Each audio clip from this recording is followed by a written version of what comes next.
کریں.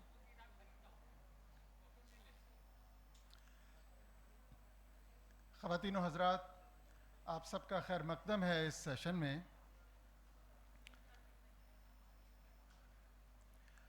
حاضرین، بہت عرصے کے بعد اردو نثر میں شگفتہ نثر کی ایک ایسی کتاب سامنے آئی ہے جس نے طنز و مزاح کے سنہری زمانے کی یاد تازہ کر دی ہے.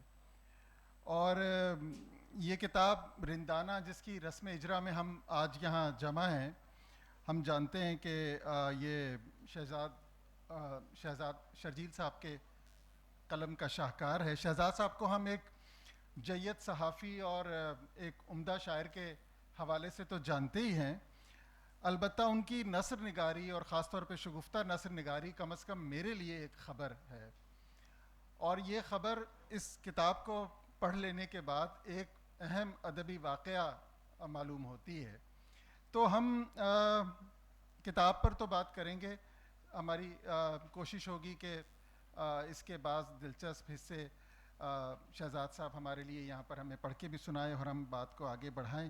لیکن اس سے پہلے میں یہ ضرور چاہتا ہوں کہ شہزاد صاحب کے حوالے سے یہ عرض کروں کہ ان کی جو پیشہ ورانہ دلچسپیاں ہیں وہ گوناگوں ہیں، اور دو بڑے انگریزی اخبارات سے آپ منسلک رہے ہیں، پڑھاتے بھی ہیں، اور کئی ملکوں میں سفارتی سطح کی کئی ذمہ داریاں بھی ادا کرتے رہے ہیں. بین الاقوامی تعلقات عامہ میں بھی ڈگری لی ہے.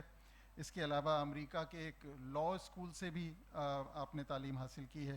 2008 میں شہزاد صاحب کا شعری مجموعہ کیوں کے نام سے ہمارے سامنے آیا تھا، اور اس نے پڑھنے والوں سے بہت داد سمیٹی اور بہت ادبی حلقوں میں توجہ بھی حاصل کی. میں گفتگو کا آغاز شہزاد صاحب اس صنف ادب کے حوالے سے کرنا چاہوں گا کہ جسے آپ نے اختیار کیا ہے، جسے آپ انگریزی میں سٹائر کہتے ہیں اور ہم اردو میں اس کو طنز و مزاح کہتے ہیں. لیکن آپ نے غالباً اس کے پیش لفظ میں کہیں لکھا ہے کہ یہ انگریزی کا لفظ جو ہے، اس کا جو ترجمہ ہمارے ہاں طنز و مزاح کیا جاتا ہے، تو یہ پوری طرح اس کا احاطہ نہیں کرتا. تو میں یہ چاہتا تھا کہ ذرا اس بات کی تھوڑی وضاحت سے ہم آج کی اس گفتگو کا آغاز کریں. بہت شکریہ انعام صاحب، اور آپ تمام کی تشریف آوری کا بھی. آپ نے جیسا اگر کتاب آپ نے دیکھی تو اس کے فلیپ ہی پہ اس بات کا تذکرہ یا مقدمے میں کہ مجھے لگتا ہے کہ جو عام تصور ہمارے ذہن میں طنز و مزاح کا محاورہ سننے سے آتا ہے، وہ ہمارے اذہان میں جو انگریزی سیٹائر سے متعلق جو خیال آتے ہیں وہ دونوں تقریباً ایک جیسے نہیں ہیں. ہمارے ہاں اب طنز و مزاح زیادہ کچھ جملے بازی، کچھ چٹکلا، کچھ اس میں کوئی برائی نہیں ہے. وہ ایک ژانرا ہے، اس کی اپنی ایک افادیت ہے، اس کی اپنی ایک فالوئنگ ہے. لیکن مجھے لگتا ہے کہ جو انگریزی میں جب ہم یہ محاورہ سیٹائر پڑھتے یا استعمال کرتے ہیں اور اس کے معنی جو ہمارے ذہن میں راسخ ہو چکے ہیں، اردو کا طنز و مزاح جس طرح سے اب وہ استعمال ہوتا ہے وہ اس پر پورا نہیں اترتا. تو اس پہ تھوڑا سا سوچ بچار تو کیا، لیکن جتنا کچھ تھوڑا پڑھا یا دیکھا مجھے لگا کہ تاریخ بھی اس حساب سے نہیں اس کی ترجمانی کرتا. حجو کسی اور ہی معنوں میں استعمال ہو جاتا ہے. تو یہ قریب اس میں تو شاید آپ استعمال کر سکتے ہیں. تو اس میں میں نے پھر ریکویسٹ یہی چھوڑی ہے کہ فوڈ فار تھاٹ اور اے کویسچن فار پیپل جو کہ مجھ سے زیادہ استعداد ہے جن کی زبان میں بھی اور ادب میں بھی، کہ وہ کچھ تجویز کریں کہ طنز و مزاح سے ہٹ کر سیٹائر کے لیے اگر کوئی اردو میں مناسب لفظ ہو جس کو پڑھتے ہی سمجھ میں آ جائے کہ کس ژانرا، کس صنف کی بات ہو رہی ہے، تو وہ پلیز اس کو تجویز کریں. جی، تو شہزاد صاحب، کیا ہم اس سے یہ سمجھیں کہ آپ کے ان مضامین میں گویا طنز کا پلڑا بھاری ہے اور مزاح کی چاشنی نسبتاً کم ہے؟ تو ورنہ اس سے پہلے جو مزاحیہ ادب ہمارے ہاں تخلیق ہوا ہے اور بڑے بڑے لکھنے والے طنزیہ اور مزاحیہ ادب تخلیق کر چکے ہیں، تو آپ کس طرح اس سے اس اپنی کتاب کو الگ رکھ سمجھتے ہیں جو آپ اس کے لیے طنز یا مزاح کو سمجھتے ہیں کہ اس کے بجائے اس کو سٹائر ہی کہنا زیادہ مناسب ہے؟ تو کوئی ایک چیز اس میں بڑھ کر ہے، طنز کا ایلیمنٹ زیادہ آپ کو معلوم ہوتا ہے؟ میرے خیال میں اس کے بہتر جج تو قاری ہو سکتا ہے، آپ اس کا فیصلہ کر سکتے ہیں. مصنف میرے خیال میں جب ایک تو یہ کہ لکھنے بیٹھتا نہیں ہے، یہ مشاہدات اور تجربات آپ کے ہو رہے ہوتے ہیں، دماغ کے کسی حصے میں شاید ریکارڈ بھی ہو رہے ہوتے ہیں. ضبط تحریر میں خیر آتے ہیں کسی وقت، لیکن وہ بہت سارا کام پہلے سے آپ کے ذہن میں جاری ہوتا ہے. تو میرے خیال میں جب لکھنے بیٹھتا بھی ہے، جب سوچ بھی رہا ہوتا ہے، تو اس کے ذہن میں یہ سوال نہیں ہوتا کہ اس میں طنز کا کوشنٹ زیادہ ہوگا یا مزاح کا زیادہ ہوگا. لیکن ایک بات تو طے ہے کہ کوئی بھی مسلسل تحریر جسے آپ کسی ایک خاص سمت میں لے جانا چاہتے ہو یا کوئی مطلب اخذ کرنا چاہتے ہو، اس میں یہ کوشش تو نہیں ہو سکتی کہ اس پیراگراف میں تو کوئی پنچ لائن آئی نہیں، اس میں تو کوئی لافٹر ملا ہی نہیں. ظاہر ہے کہ یہ ٹی وی کی اسکٹ تو ہے نہیں. اگین میں ان کو کم تر بتانے کی کوشش نہیں کر رہا، میں صرف یہ کہہ رہا ہوں کہ مختلف ژانراز ہیں، ہر کی اپنی فالوئنگ ہے، ہر کسی کی اپنی اہمیت ہے. تو کم از کم میں جب لکھتا ہوں یا اس کے بارے میں سوچ رہا ہوتا ہوں تو میرے ذہن میں اس قسم کا کوئی تقسیم نہیں ہوتی کہ کون سا کوشنٹ زیادہ ہوگا یا کون سا کم ہوگا. لیکن بہرحال میرے خیال میں پڑھنے والا یا سننے والا وہ یہ اندازہ کر لیتا ہے کہ یہ تحریر اس کا مقصد ہر دوسرے چوتھے جملے پر کوئی لافٹر لینا یا کوئی شگفتہ بات کرنا نہیں ہے. ہاں یہ ہو سکتا ہے کہ کوئی ترش بات یا کوئی جو ویسے سخت سمجھی جائے بات، اس کو آپ اس پیرائے میں طنز کے یا مزاح کے پیرائے میں کہہ رہے ہیں تاکہ پلیٹیبل بھی ہو، بات پہنچ بھی جائے، اور امید یہ کی جا سکتی ہے کہ کچھ تھوڑی سی اس کا اثر بھی ہو. جی ہاں، دیکھیے یہ سوال میں نے اس خیال سے بھی کیا اور بہت اچھا ہوا کہ آپ نے اس کی وضاحت کی کہ ہمارے ہاں ایسا ادب بھی تخلیق ہوتا ہے اور وہ موجود ہے اور اسے لوگ پسند بھی کرتے ہیں، جسے صاف صاف ہم مزاحیہ ادب کہتے ہیں، اور ان کا خیال ہے کہ اس کتاب کو میں گویا جوکس ہوں گے. تو یہ جو آپ کی نثر ہے، جسے میں کہہ رہا ہوں کہ یہ شگفتہ نثر کی کتاب ہے، جو آپ کو مسکرانے پہ تو مجبور کرتی ہی ہے لیکن ساتھ ساتھ کہیں آپ کو سوچنے پر بھی مجبور کرتی ہے. تو یہ ایک اختصاص جو آپ کی نثر کو حاصل ہے اور آپ کے مضامین کو حاصل ہے، میں چاہتا ہوں کہ اس پر ہم تھوڑی سی اور بات کریں اور کچھ آپ کی کتاب کے موضوعات کے حوالے سے میں چاہتا ہوں کہ آپ ہمارے سننے والوں کو ذرا کچھ آگاہ کریں. میں دیکھ رہا تھا کہ اس میں اس قدر تنوع ہے موضوعات کا، مثلاً اب تھر کے چرواہوں سے لے کر دارالحکومت میں جو سیاسی ریشہ دوانیاں ہیں، وہ ساری تصویریں مجھے اس کتاب میں نظر آتی ہیں. تو یہ جو رنگا رنگی ہے، اور میں چاہتا ہوں کہ آپ اس کے حوالے سے کچھ فرمائیے کہ یہ اتنے متنوع موضوعات آپ کو کیسے آپ کی توجہ کو کھینچتے ہیں اور آپ ان کو کیا ایک ہی جیسی سہولت سے بیان کرتے ہیں؟ دوبارہ سہولت کا فیصلہ تو آپ کریں گے پڑھنے کے بعد. جہاں تک تنوع کا تعلق، ایک تو یہ کہتے ہیں کہ you write what you know, right. So جو آپ کے لیوڈ ایکسپیرینسز ہوتے ہیں وہ آ جاتے ہیں آپ کی تحریر میں. لازم نہیں ہے کہ سارے حقیقی زندگی سے متعلق ہی ہوں. فکشن کے بارے میں بھی آپ یہ کہتے ہیں کہ فکشن از مور از اسٹرینجر دین ریالٹی. تو یہ ایک اظہار کا طریقہ ہوتا ہے کہ آپ کو لگتا ہے فرسٹ پرسن میں لکھ رہے ہیں، لیکن لازم نہیں ہے کہ وہ آپ کا لیوڈ ایکسپیرینس ہو سکتا ہے آپ کا مشاہدہ ہو سکتا ہے آپ نے دیکھا ہو. تو وہ پھر آپ قاری پر چھوڑ دیتے ہیں کہ انہیں اگر کوئی کردار بہت دلچسپ لگ رہا ہے تو ہو سکتا ہے وہ یہ کوشش کریں کہ اس کو کسی ریئل لائف کردار سے ملانے کی کوشش کریں کہ یہ واقعی اس مصنف کی زندگی میں ایسا ہوا ہوگا. لیکن یہ عموماً ایک مکس ہی ہوتا ہے. آپ کا لیوڈ ایکسپیرینس بھی ہوتا ہے، آپ کا مشاہدہ بھی ہوتا ہے، اور دوسرا آپ اگر رائٹر ہیں یا آپ لکھنا چاہتے ہیں، you do make up stuff. So یہ حقیقت اس طرح سے سچ اور جھوٹ کا سوال نہیں ہے. اینڈ آئی تھنک شاید قاری آلسو ڈز ناٹ کیئر کہ یہ جھوٹ بول رہا ہے، یہ سچ اور جھوٹ والی حقیقت نگاری یا وہ نہیں ہے. تو بہت سی چیزیں آپ فکشنلائز اس طرح سے کرتے ہیں کہ آپ تھوڑا امبیلش کر دیتے ہیں، بہت ساری چیزیں آپ ڈائریکٹ ویسے ہی لے آتے ہیں، نام کردار جگہیں تبدیل جو ہے وہ اس میں ہو جاتی ہیں. لیکن خاص جو آپ نے 2 مثالیں دیں، تھر کے چرواہے، میں تھر کا رہنے والا ہوں، اور اسلام آباد کی ریشہ دوانیاں، گو کہ اس میں شامل نہیں ہوں لیکن رہتا وہاں پہ ہوں، تو اس میں کوئی خاص کارنامے کی بات نہیں. پھر تو یہ براہ راست تجربے کی بات ہو گئی. تو دیکھیے، جو میں آپ کی کتاب کا جب میں مطالعہ کر رہا تھا تو جو انسانی رویوں کا حسن اور جو مجھے اس میں نظر آتا ہے، اس سے پہلے بھی میں جب کبھی شگفتہ نثر کی کتابیں ہم یوسفی صاحب کو پڑھتے ہیں، ہم اور بڑے ابن انشا اور سب کو، میں یہ بات اکثر سوچتا ہوں کہ کیا انسانی زندگی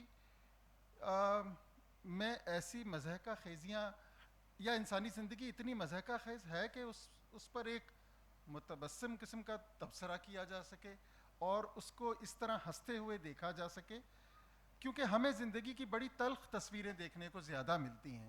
تو آپ جیسا شگفتہ نگار جب زندگی کی ایک ایسی تصویر ہمیں دکھاتا ہے تو میں یہ سوچتا ہوں کہ شاید یہ زندگی کو دیکھنے کا کیا صرف ایک نظریہ ہے، ایک سچویشن میرے لیے شاید مضحکہ خیز نہیں ہے، لیکن آپ اس کا کوئی ایک ایسا پہلو نہ صرف دریافت کرتے ہیں بلکہ اس کو لکھتے ہیں، اور ہم پڑھنے والے اس پر ذرا مسکرا کر اس کو پڑھتے ہیں. تو ذرا اس تعلق سے کچھ فرمائیے کہ کیا انسانی زندگی میں یہ ساری چیزیں آپ کو معلوم ہوتی ہیں، محسوس ہوتی ہیں، یا یہ کوئی آپ کی ایک کہہ لیجئے کہ اپج ہے؟ محاورہ بھی ہمارے استعمال سے اس کا رنگ، اس کے معنی بدلتے رہتے ہیں. اب مضحکہ خیز تو آپ جب بھی کہتے یا سنتے ہیں تھوڑا سا منفی ایک وہ ذہن میں آتا ہے. تو میں جب اس کو دیکھتا ہوں جو آپ نے سوال کیا تو میں سمجھتا ہوں لطیف، کہ یہ ایک لطیف ٹیک ہے کسی چیز کے اوپر، مضحکہ خیز شاید نہ ہو. اور ایک بہت طویل گفتگو ہر وقت ہوتی ہے اور لوگ اس سے واقف ہیں کہ ٹریجڈی اور کامیڈی میں کتنی تھن لائن ہے، کیسے وہ کراس جو ہے وہ ہو جاتی ہے. جہاں تک مزاح نگار کے مشاہدے کا یا اس کے سوچنے کے انداز کا تعلق ہے، آپ درست اشارہ کر رہے ہیں. زندگی میں اکثر حالات، واقعات ایسے ہوتے ہیں کہ اس میں کوئی مزاح کا یا اس میں کوئی لطیف پہلو نکلتا ہے. something as macabre as death can have those angles. آپ اس کو آبزرو کر رہے ہوتے ہیں، اس کی گفتگو کسی کی تدفین پر نہیں ہوگی. That would be cross. آپ اسے دیکھ رہے ہوتے ہیں، آپ کے ذہن میں وہ آ رہا ہوتا ہے، لیکن پھر آپ اسے کس موقع پر پیش کرتے ہیں، کہاں آپ اس کا تذکرہ کس طرح سے کرتے ہیں، وہ ماحول کوئی اور ہوتا ہے، کردار بدل جاتے ہیں. لیکن اتنی کنفیشن میں آپ کے اس سوال کے جواب میں ضرور کروں گا کہ کم از کم ہم ایسوں کو دکھائی دیتا ہے وہ لطیف پہلو ایون اندوہناک معاملات میں. تو شہزاد صاحب، آپ جس لطیف پہلو کا ذکر کر رہے ہیں تو یہ کیا ہی اچھا ہو کہ اگر آپ ہمیں کچھ 1-2 ٹکڑے ایسے پڑھ کے سنائیں تاکہ ہم اس لطیف پہلو سے آشنا بھی ہو سکیں ہمارے سننے والے. اور مجھے بتایا جا رہا ہے کہ ایک کھوپڑی اور 2 ہڈیوں کا نشان مجھے دکھایا جا رہا ہے کہ خطرہ ہے 10 منٹ بعد آپ کو ختم کرنا ہوگا یہ. تو آپ ذرا پڑھ دیجئے، پھر میں سمجھتا ہوں کہ شاید کوئی سوال بھی آپ کے لیے منتظر ہو. پہلی بات تو یہ کہ مجھے اس سے اختلاف ہے کہ ہمیں 10 منٹ کے بعد کیوں ختم کرنا پڑے گا. پہلا سیشن دیر میں ختم ہوا ہے، ہم تو نہیں جائیں گے ہرگز. اچھا، یہ چونکہ اس کا تھر کے چرواہوں کا ذکر ہوا تو پہلا میں آپ کو جو کتاب میں ہی پہلے مضمون ہے گڈریا، اس سے کچھ ایک آدھ اقتباس سنا دیتا ہوں. ارشاد. دھمکی اور تنبیہ ہمیشہ ماحول کی تابع ہوتی ہے. کبھی کسی صحرا میں سر منڈواتے ہی اولے پڑنے کا محاورہ رائج نہیں ہوگا. سردار اکثر پورے قبیلے کا سر تو کیا بھمیں تک منڈوا دیتے ہیں، مگر پڑنے والی چیزوں میں اولے وولے تو نہیں جوتے ہی پڑتے ہیں. اسی طرح قطبین میں بھاڑ بھننے کی منظر کشی نہیں کی جا سکتی. ہمارے ہاں دھمکی، پیشن گوئی اور بد دعا کا آمیزہ تھا بکریاں چرائے گا. اس کا عموماً مدعا ہماری توجہ پڑھائی کی جانب مبذول کروانا ہوتا. سچ پوچھیں تو ہمیں اس ممکنہ صورتحال میں کوئی خاص برائی بھی نہ دکھتی، کیونکہ صبح سویرے بکریوں کے ریوڑ کے ساتھ سیر سپاٹے پر نکلنے اور ڈھلتے سورج کے ساتھ گھر لوٹنے میں ہمیں تو کوئی آر نہ تھی. مگر ایک مشکل ضرور درپیش تھی، اور وہ یہ کہ گڈریا ہمارے لیے کسی کہانی کا کردار نہیں بلکہ ہمارے گاؤں کا ایک ہم عمر لڑکا رانیہ تھا. ہمیں رانیے کے انتخاب پیشہ سے اس کی تعلیم سے عدم دلچسپی کا تو کوئی تعلق نظر نہ آیا، کیونکہ اسے کبھی مکتب میں داخل ہی نہیں کرایا گیا. البتہ اس کے حلیے میں ہمیں کچھ سامان عبرت ضرور نظر آیا، جس کی بنا پر ہم نے وقتی طور پر ہی صحیح بکریاں چرانے کو اپنی ترجیحات سے خارج کر دیا. کم از کم مڈل اسکول تک ہمیں اس ہولناک صورتحال کا سامنا رہا کہ سہ ماہی، شش ماہی اور سالانہ امتحان کی رپورٹ کارڈ پر ابا کے دستخط کس وقت کروانے میں کم خطرات لاحق ہوں گے. دفتر سے واپسی پر ان کی تھکاوٹ اپنی مرمت میں تبدیل ہونے کا خطرہ پیش نظر رہتا. رات کے کھانے سے قبل بھوک مرنے کا خطرہ اور کھانے کے بعد نیند غارت ہونے کا احتمال رہتا. واضح رہے کہ یہ تمام احتیاط ہماری اپنی سہولت کے پیش نظر کی جاتی تھی، ابا کی نہیں. صبح انہیں کام پر جانے کی جلدی ہوتی اور شیو کا دورانیہ سب سے زیادہ معقول و محفوظ ہونے کے باعث ہم یہ واردات اسی وقت کرتے.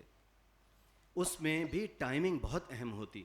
گویا جب اس طرح ابا کے دائیں گال پر نیچے کی جانب رواں ہو اور اس روانگی کو ہموار رکھنے کے لیے ان کا بایاں ہاتھ سر کے پیچھے سے گھوم کر دائیں کنپٹی کو اوپر کی جانب کھینچنے میں مصروف ہو، تو عین اس سنگم پر اپنا اعمال نامہ ابا کے سامنے رکھ دیا جائے. فائدہ اس کا یہ ہوتا کہ ابا رپورٹ پر ایک طائرانہ نظر براہ راست ڈالتے، ہم پر ایک قہرانہ نظر بذریعہ آئینہ، شیونگ کریم منہ میں جانے کے احتمال سے ایک طویل کہہ کر ایک ابرو کو عمودی حرکت دیتے، جس کا مطلب ہوتا اٹھائیے اپنا نامہ اعمال اور جا کر اماں سے دستخط کروائیے. اماں کے پاس جانے میں ہمیں کوئی تذبذب نہ ہوتا، کیونکہ وہ دستخط کرتے وقت بس ایک بات کہتی ہیں، بکریاں چرائے گا.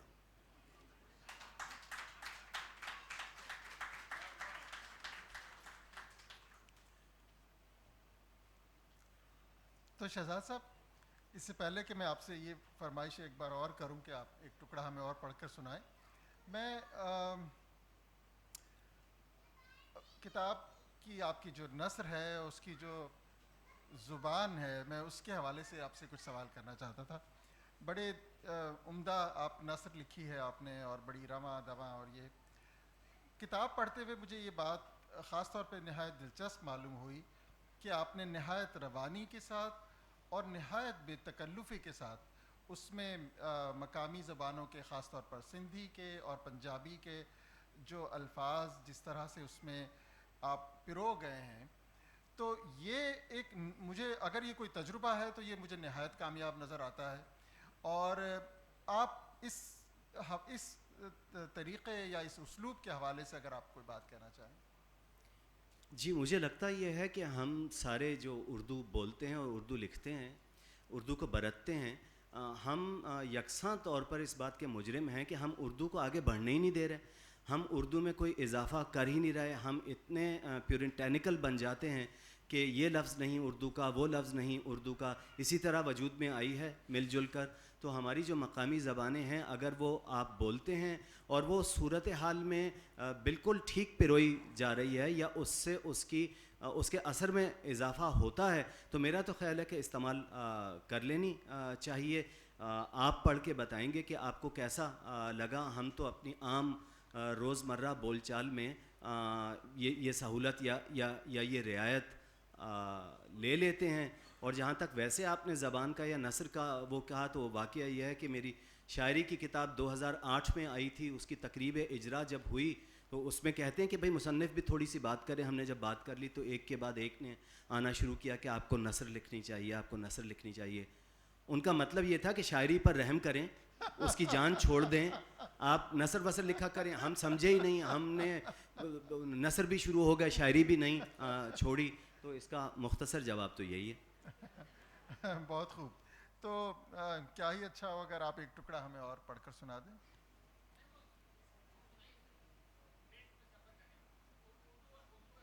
اچھا اچھا اوکے. یہ ایک مضمون ہے, میں اس جانب آتا ہوں. مر کے بھی چین نہ پایا. ایک حضرت نے آج کل شعراء کے تزکیہ نفس اور ان کے اشعار کی شرح کا بیڑا اٹھا رکھا. تزکیہ اس طرح سے کہ ایسے ایسے اشعار جن میں ناف پیالوں اور دہکتے گالوں کا ذکر ہو, انہیں بھی ڈنڈا ڈولی کر کے عشق حقیقی کے حضور لا پھینکتے ہیں. ناف پیالہ خوب کہا آپ نے ویسے. انہیں بھی ڈنڈا ڈولی کر کے عشق حقیقی کے حضور لا پھینکتے ہیں. عشق مجازی کی ایسی قبل از وقت سبکدوشی کا تصور بھی جناب کے منظر نامے پر نمودار ہونے سے قبل ممکن نہ تھا. اگر میر, غالب اور اقبال کی جوائنٹ انویسٹیگیشن ٹیم بنائی جائے تو مذہب شاعری کی یہ تثلیث بھی یہ فیصلہ سنائے گی کہ دوسروں کے تو چھوڑیے, انہیں خود اپنے اشعار کے وہ معنی نہیں معلوم تھے جن کا الزام موصوف ان پر بعد از مرگ لگائے چلے جا رہے ہیں. ایک گھنٹے کی تعارفی نشست میں تو صرف زیر بحث بلکہ تہس نہس شاعر کے سلسلہ رشد و ہدایت, حلقہ ارادت, معاملات معیشت و تجارت, برادران بیعت اور شواہد ذہانت پر گفتگو ہوتی ہے. دوسری نشست میں پہلی غزل کھولنے کا جھانسا دے کر بلاتے ہیں اور گھنٹہ بھر صرف مجہول و معلوم, اخفاء و اظہار, قدیم و جدید, استاروں کی جدلیات اور پان پیکنے میں گزارتے ہیں. تیسری نشست میں شاعر کے پیر بھائیوں کا شجرہ نسب مرتب کرنے کے بعد ان کی تمام شاعری کا ماخذ و منشا اور قطبین متعین فرماتے ہیں. اگر کسی نشست میں بلوے کا خدشہ پیدا ہو جائے تو بغاوت کا سر کچلنے کی غرض سے پہلی غزل کے مطلع کو کھولنے کا اندیا دیتے ہیں. جو ہی اس سرکوبی میں کامیابی کے امکانات نظر آئیں, یہ اپنے شہر معنی میں ایسے بگٹٹ و سرپٹ لوٹتے ہیں جیسے مغل فرما روا باغیوں کی بیخکنی کے بعد رنتھم بھور سے دلی لوٹتے تھے.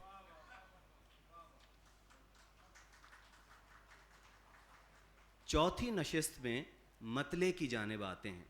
نصف گھنٹہ مرجع معانی اور نصف مادہ مضمون سمجھانے میں گزارتے ہیں, گویا شعر اور سامعین کی مومیائی نکال دیتے ہیں. خدا ایسے معاملات میں جھوٹ ہی بلوائے کہ سچ کی تاب کسے ہے. اسی نوع اور ترتیب کی 8ویں نشست میں کہیں جا کر بے دل کی پہلی غزل کے مطلع تک بات پہنچی, مگر مطلع پڑھتے ہی نظامی گنجوی کے ہاں یعنی دور حاضر کے آذربائیجان پہنچ گئے اور بے دل کے مطلع کے مماثل نظامی کا ایک شعر لے آئے اور تمام نشست میں صرف غمزہ اور اشوا کا فرق واضح کیا. یوں بے دل پر کل 13 نشستیں ہوئیں. گویا 13 گھنٹے پر مشتمل خطبات میں بے دل کی ایک غزل کھلی, یعنی اور کھل جائیں گے 2-4 ملاقاتوں میں. خیر صاحب, ان 13 نشستوں میں ہم پر سبق ہندی اور بے دل کی ایک غزل ایسی کھلی کہ خود بے دل بھی آ جائیں تو ہم 2-4 نشستوں میں تو انہیں الجھا ہی لیں گے.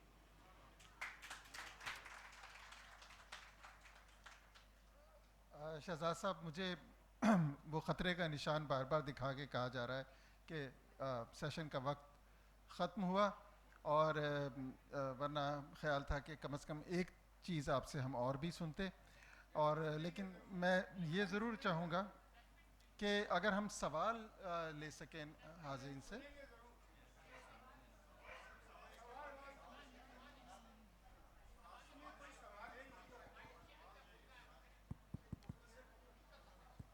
چلیے کوئی مختصر اگر ٹکڑا آپ سنا سکیں.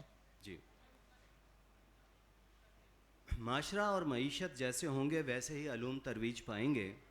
معاشرہ مہذب یعنی قانون کے تابع اور معیشت مضبوط یعنی بہت حد تک مساوی مواقع اور اخراجات سے زائد آمدن کے اصول پر قائم ہو تو فلسفہ، منطق، سائنس اور فنون سے متعلق علوم کا دور دورہ ہوگا.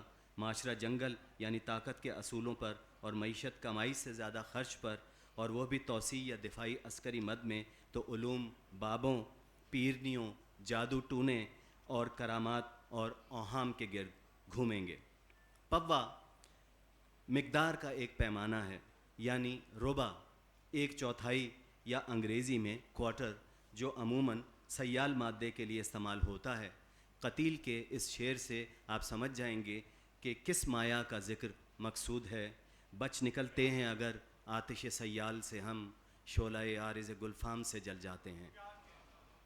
تاہم پوے کے صحیح مقام و مرتبے کو جاننے کے لیے ایک خاص قسم کی بے راہ روی اور معاشی چھٹ بھیا پن درکار ہے. سالم تانگا اور پوری سراہی کے گاہک اس سے نابلد و بے مشرف ہی زندگی سے گزر جاتے ہیں. جن لوگوں کی ریاضی کمزور یا اخلاق مضبوط ہیں ان کی آسانی کے لیے عرض کر دیں کہ 2 پوے ایک ادھا بناتے ہیں اور 2 ادھے ایک ٹن.